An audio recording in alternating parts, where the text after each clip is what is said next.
tomorrow is being played out. Because God has already played it out in his mind. And being played out in his mind is laid down here. And is being simply unfolded.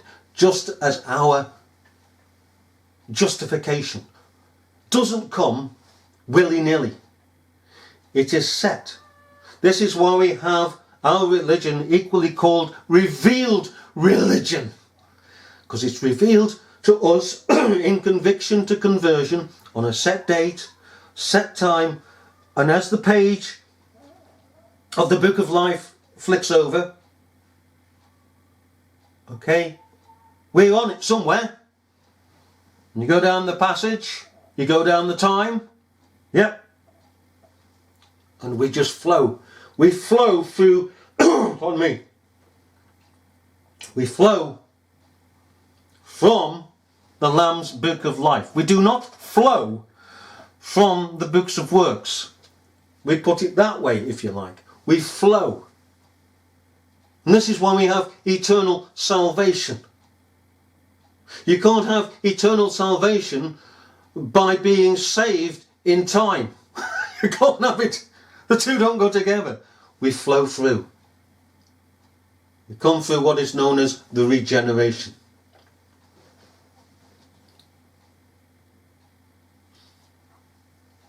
The regeneration. It's hard for the carnal mind to understand, equally as it is for the carnal mind to understand how the heck can God, who is beyond all creation, he fills all in all, his presence is everywhere and beyond, can come and contract to a span and become man. He did. Carnal mind can't understand it, can't work that one out. But it's there. We flowed from the Lamb's book of life. We flowed from justification by faith, by an act of God. 18, verse 18. And there were voices and thunders and lightnings, and there was a great earthquake, such as was not since men were upon the earth. Mighty earthquake. What was that mighty earthquake? I'll tell you how great it was. It rose the dead. And the dead went into the city. And again, as we said before, when the Jews saw the dead, they thought that was it. That's the end. That's the end.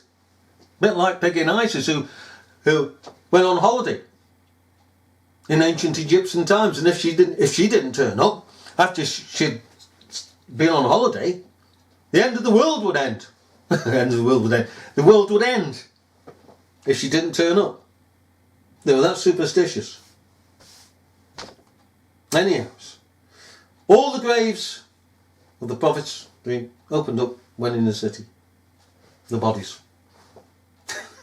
That's a mark against Israel. And the foundations were shaken.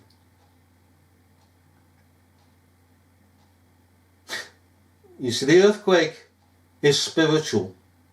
Equally, it is expressed in a secondary manner of the graves opening up and people going into Israel and people going, the end.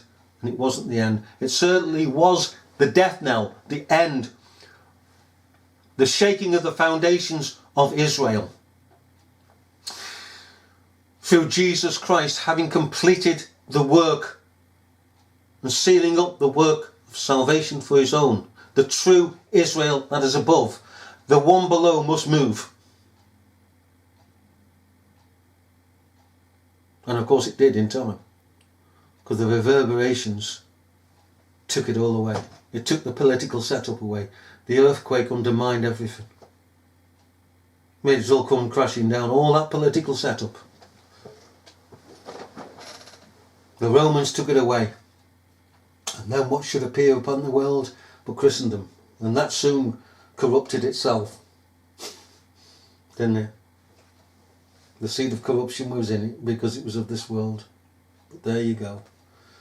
There you go. It was the same with the Hebrews, wasn't it? Israelites. The seed of destruction was in itself. It always is in this world. And the seventh angel poured out his vial into the air, and there came a great voice out of the temple of heaven. That's the temple of Jesus Christ. He is Jesus Christ. The temple was on in heaven upon the cross, of which the Jews destroyed, and he raised it up the third day, wasn't it? The seventh angel poured out his vial into the air, and there was a great voice out of the temple of heaven, from the throne. Because Jesus Christ is on the throne. It's marvellous, saying it is done. He was the ruling conqueror. He conquered death, hell, and everything besides. Because he's the majesty on high. And of course, when he rose into the heavenlies, he sat down on the right hand of the majesty on high, until the entire world should be subjected. It's in subjection to him, but subjected in the sense that every way that man is will stop. It will stop, and all the world shall be found guilty before God. The world has a certain amount of leeway given by Jesus Christ, who holds the reins. He slackens the reins. But one day he's going to rein all the lot in, and everybody's going to stand there and be found in their own consciences guilty. Not a word to say when he reins people in. On occasions through life, he reins individuals in.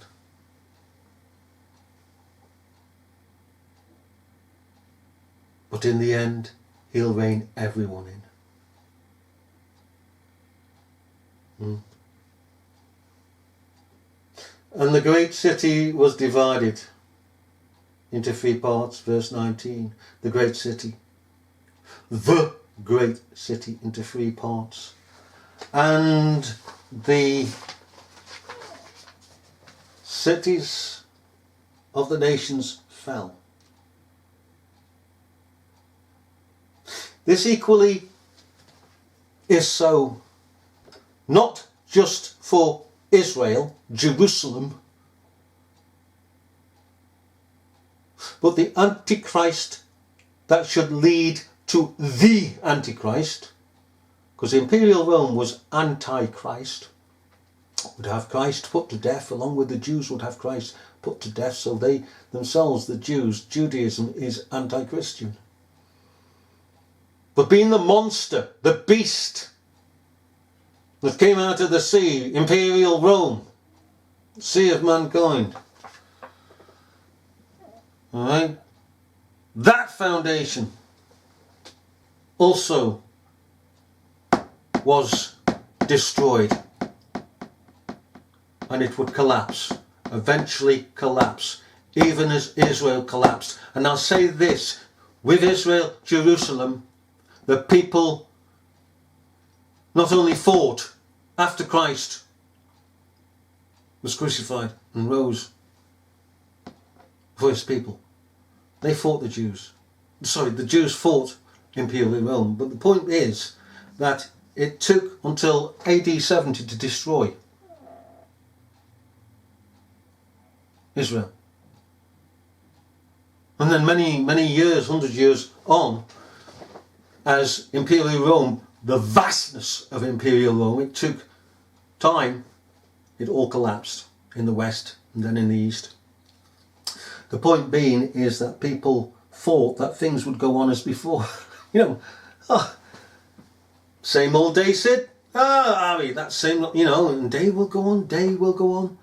And then all of a sudden, overnight, as they say, metaphorically say, everything comes to a halt, comes to a stop, and is dealt with. You see, because the reverberations get louder and louder and louder. of the condemnation with these two cities, Jerusalem and Imperial Rome. They're given time to repent and they don't repent, so the shaking of their foundations becomes more and more until the whole lot collapses. There is also another metaphor of Christ wielding the rod of iron, the cold, inflexible rod of iron, lays it upon the backs of the nations to make nations what? Implode, shatter over time. The thing about this is once nations begin to shatter, implode within, there's no coming back. Unless God, as with Nineveh, calls a halt and restores everything. Man can't do it. Man can promise a utopia. Man can get into a high office as Prime Minister and say, the country's going to be safe in our hands and it's going to be improved, it's going to be... No, it isn't. No, it isn't. You lying sinner. No, it isn't. Both Israel and Imperial Rome came crashing down in their own time. Okay. The cities of nations fell. Yeah, the nations fell. Imperial Rome governed the largest part of the world, and those parts of the world, they fell as Rome was falling, as dying. It was dying. Economically, it was dying. Through mass immigration, it was dying. And everything else about it, it was dying. Soldiers weren't fit to be soldiers. They become weak, naked. Sin had entered in. They were no longer stoic, but luxury and vice had entered in and took away their backbone. Aye. Cities of the nations fell, and great Babylon came into remembrance before God, to give unto her the cup of the wine of the fierceness of his wrath. Aye, Babylon. Again an expression, again a repeating again of Babylon. Imperial Rome was nothing but Babylon. Second to that was Israel. It had its gods. But the greatest of all Babylons is Papal Rome. This is just Great Babylon. With Papal Rome, we have it in it's bold. Right? Bold letters. Babylon the Great. But here we have it in italics, Great Babylon. Came into remembrance before God, to give unto her the cup of the wine of the fierceness of his wrath. And every island fled away, that is, every person that was an island to themselves. Secularism declares no man is an island. Oh no. Yes, there are eunuchs in this world. There are those that are set aside from the world, set themselves aside. According to the decree of God, there are islands. They fled away. All the wise and understanding people, instructors of the people, if the people wanted to receive instruction, they've gone. All the peculiar ones have gone. They've vanished. They're still there, physically still there, but they're hidden away. Because there's an overwhelming tumult going on in society that blinkers the souls within society to the trouble that's going on in society. They don't look to these people, these islands. It doesn't come into their thoughts. They're taken in, they're engrossed in what is going on in the midst of them and taken away by that. And they argue, as they do, the very lines that, say, their government, a corrupt government, is giving them. Beating the air, we call it.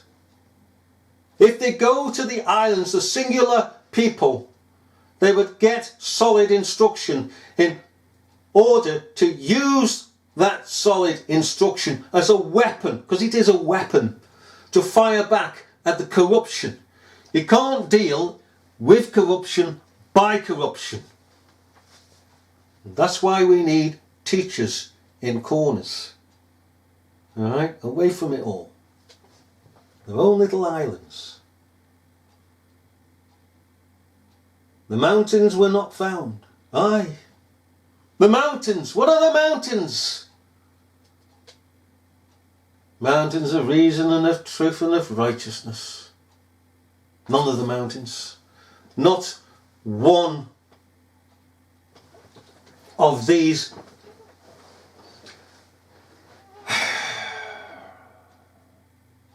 edifices that have stood the test of time. The mountains stand there, and they're going to stand there as truth stands there. But all of a sudden it's gone. And you know, if there is a mountain of problems in our way, if we have but a grain of faith, we can shift those mountains. But here you don't have to. The mountains of truth, honesty, rectitude have gone. The bulwarks, the certainty of things has gone. The landscape has been changed. Instead of having, as we say, the mountains of truth and of righteousness, of that which is of old, even as the landmarks, they've gone. Everything has gone. What was once right is now all wrong. And do you know the highest mountain of rectitude in this world is Mount Zion? Way up above Sinai, way up above every other mountain. Aye. And there fell upon men a great hail out of heaven, every stone about weight of a talent. And men blasphemed God because of the plague of the hail, for the plague thereof was exceeding great. And so it is.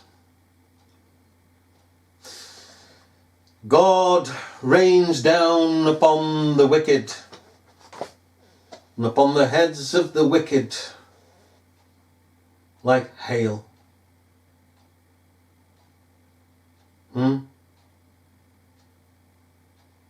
Comes crashing down throughout time. And of course what happens is that as men are crushed in their spirits by this heavenly judgment, so it is that nations again fall, for there's nothing to uphold them. The spirit of man has been destroyed. Not all men, but those whom God has a controversy with.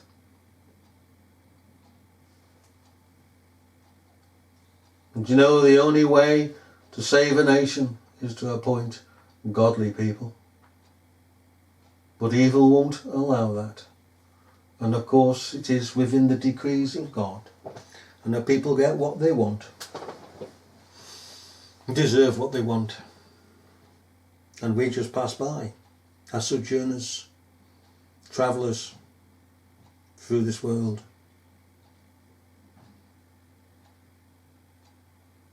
Aye. Do you know God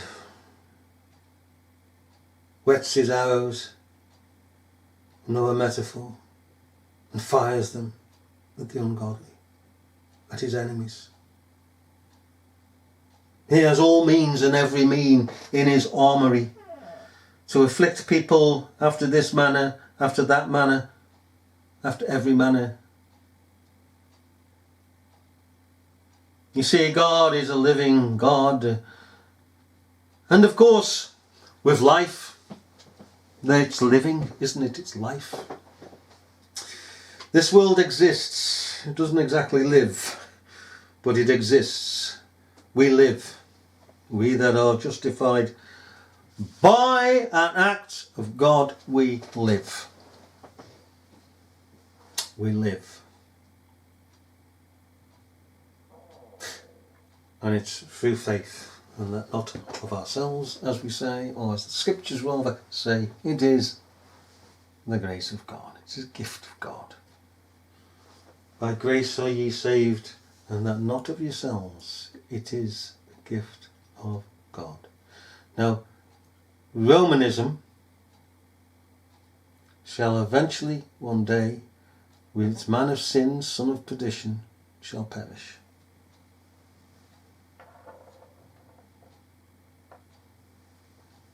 Because an earthquake has reverberated equally to that system.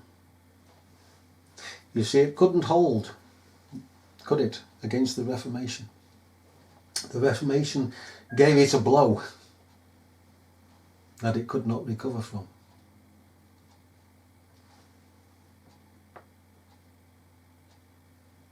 There's not going to be